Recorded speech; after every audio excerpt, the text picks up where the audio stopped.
관세음보살, 국내외 시청자 여러분 반갑습니다. 우리 유튜브 불교대학은 공부하고 수행하는 불교 정통 채널입니다. 자부심을 갖고 열심히 구독, 포교해 주시면 감사하겠습니다. 오늘 제가 제시하는 한자성어는 정진수 초래공덕. 정진은 반드시 공덕을 부른다. 정진수 초래공덕. 정진은 모름지기 공덕을 부른다. 음미해 보시길 바랍니다. 금일 법문의 주제는 극락세계에 데려가 주시는 부처님 낭견관음입니다. 아주 내용이 중요합니다. 좀 잘 들어보시길 바랍니다. 불교는 이고 등락, 즉 괴로움을 여의고 즐거움을 얻는 종교입니다. 괴로움을 여의고 즐거움을 얻을 수 있는 힘이 부처님, 삼보님 안에 분명히 있습니다. 그 즐거움, 낙이 최고조로 있는 곳이 지극할 극, 즐거울 낙 해서 극락입니다. 우리가 현재 살아가는 이 사바세계는 늘 탈이 많고 고통이 따릅니다. 심할 때는 산다는 것 자체가 정말 지긋지긋합니다. 진절이 쳐집니다. 그러니 우리 불자들은 힘이 있는 부처님, 삼보님을 만났을 때 부지런히 정진하고 좋은 일 많이 해서 어쨌든지 극락세계에 가겠다는 서원을 세워야 합니다. 극락세계와 곧바로 연결해 주시는 분이 관세음보살입니다.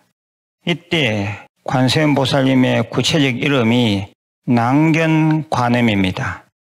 여기서 낭은 여울낭이요, 견은 볼견입니다. 따라서 낭견이란 여울을 지켜보심이라고 직역됩니다. 여울이란 강이나 물도랑의 유속이 빠른 구간을 말합니다.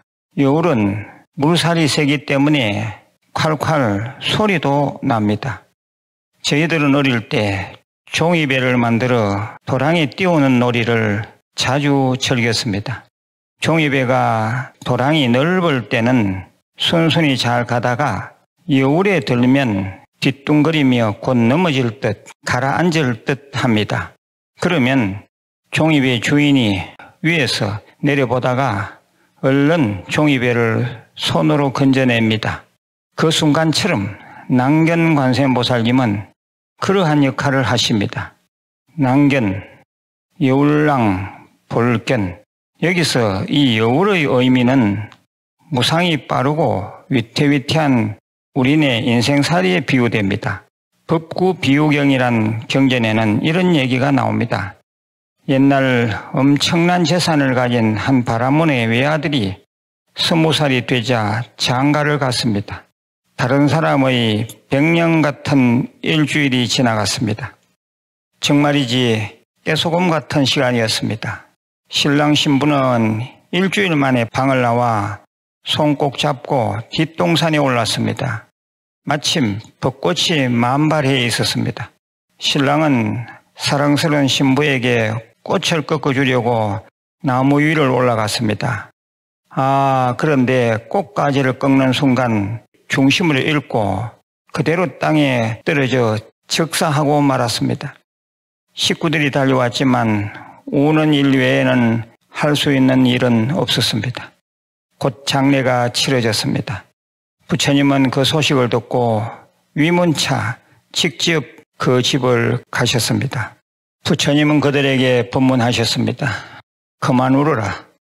모든 것은 무상하니 오래 보존하기 어려우며 한 번 난 것은 반드시 죽게 마련이니라. 죄와 복의 엄만이 따르니라. 이에 아버지 바라문은 부처님께 무릎을 꿇고 여쭈었습니다. 부처님, 제 아들은 전생에 무슨 죄를 지었기에 저렇게 된 것입니까? 부처님께서는 가족들 간에 얽히고 설킨 전생 인연에 대해 말씀해 주셨습니다. 이 부분은 시간 관계상 후일에 얘기해 드리겠습니다.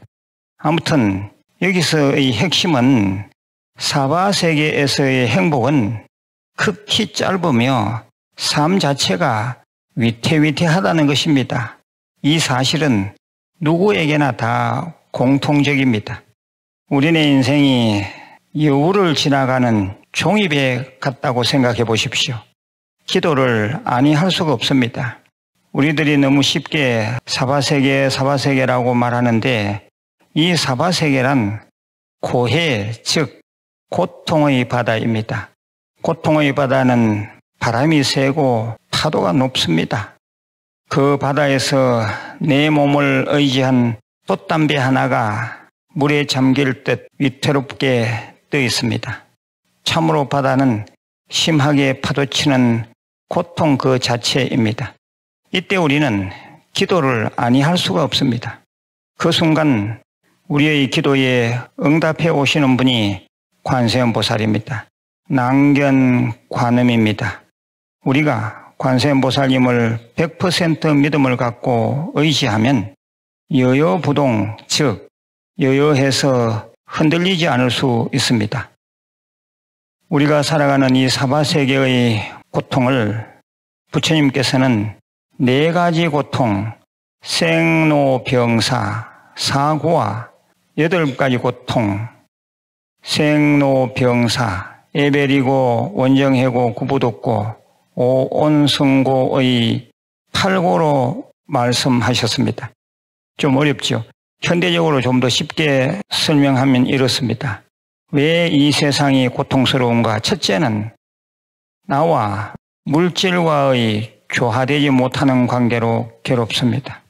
둘째는 나와 사람 사이의 조화되지 못하는 관계로 세상살이가 괴롭습니다. 셋째는 나와 몸과의 조화되지 못하는 관계로 괴롭습니다. 넷째, 마음이 조화되지 못하는 관계로 괴롭습니다. 다섯째, 나와 바라는 것과의 조화되지 못하는 관계로 괴롭습니다. 여섯째, 사상과 견해가 조화되지 못하는 관계로 괴롭습니다. 일곱째, 나와 자연과의 조화되지 못하는 관계로 괴롭습니다.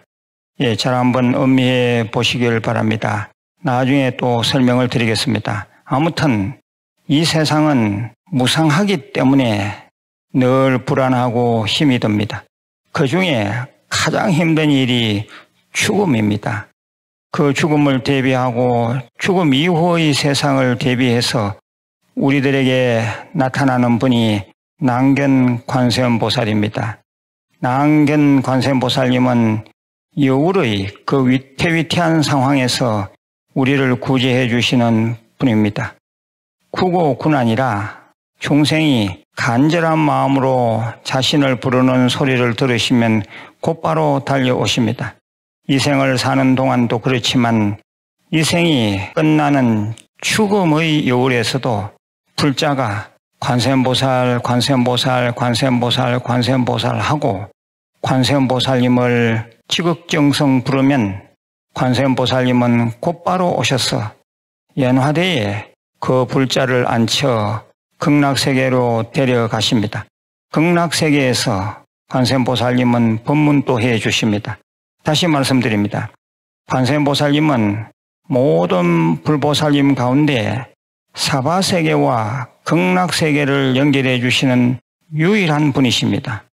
관세음보살님은 사바세계에도 계시고 극락세계에도 계십니다.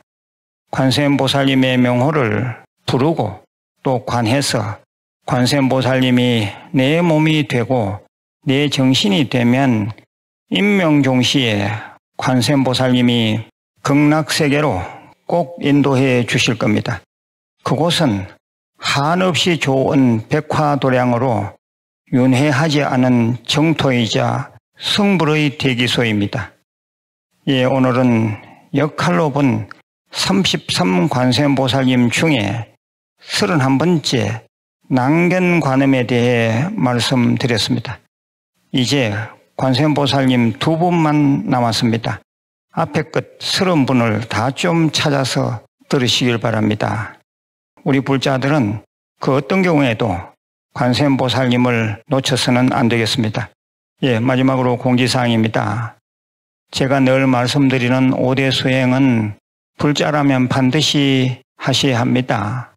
금강경 대다라니 독송, 그리고 대승경전 사경, 관음정금 기도, 절 및 예배, 제가 주창하는 성관상수 등 참선, 이 5가지 수행을 자기 근기와 취향에 따라서 2-3개씩 꼭 하시길 권해드립니다. 예, 늘 건강하시고 내일 다시 뵙겠습니다. 관세음보살